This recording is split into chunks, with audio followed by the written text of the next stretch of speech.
Magonjwa ya kisukari yana vyanzo vikuu viwili vya sukari. Kwanza kabisa kuna sukari ya nje na kuna sukari ya ndani. Metformin ni dawa ambayo inadhibiti kiwango cha sukari mwilini, lakini ukichukua karatasi ambayo iko ndani ya dawa hiyo ukaisoma vizuri, inaeleza kwamba metformin kazi yake kubwa ni kudhibiti kiwango cha sukari, lakini inaenda kulikaba ini lisizalishe sukari ya ndani ya mwili. Hapo ndipo utaanza kutumia sukari ya nje ya mwili. Vile vile, chanzo cha pili, metformin ni dawa ambayo inaenda kuvuruga mmeng'enyo mzima wa chakula.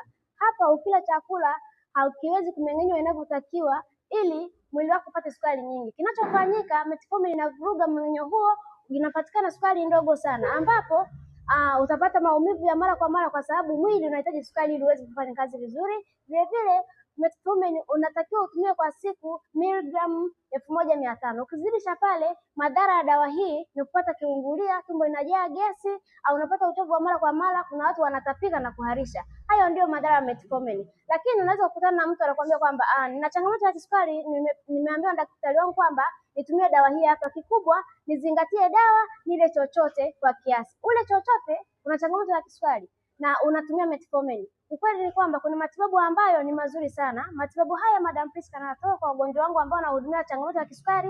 Ni matibabu ambayo yanaenda kudili na miundombinu nzima ya mwili, yanaenda kurekebisha kongosho, homoni ya insulini, seli za mwili ziweze kufanya kazi vizuri mwilini na kuondoa changamoto zote ambazo zinasababishwa na kisukari mwilini bila madhara yoyote. Vile vile yanaenda kukinga na madhara makubwa ambayo huwa yanasababishwa na kisukari mwilini. Madhara haya ni kama kuwa na figo zisizofanya kazi vizuri, kupoteza viungo, kuwa na vidonda visivyopona kwa haraka zaidi. Kama una changamoto ya kisukari, nitafute sasa nawe niweze kukupa matibabu haya ili usifike kwenye madhara hayo. Karibu sana.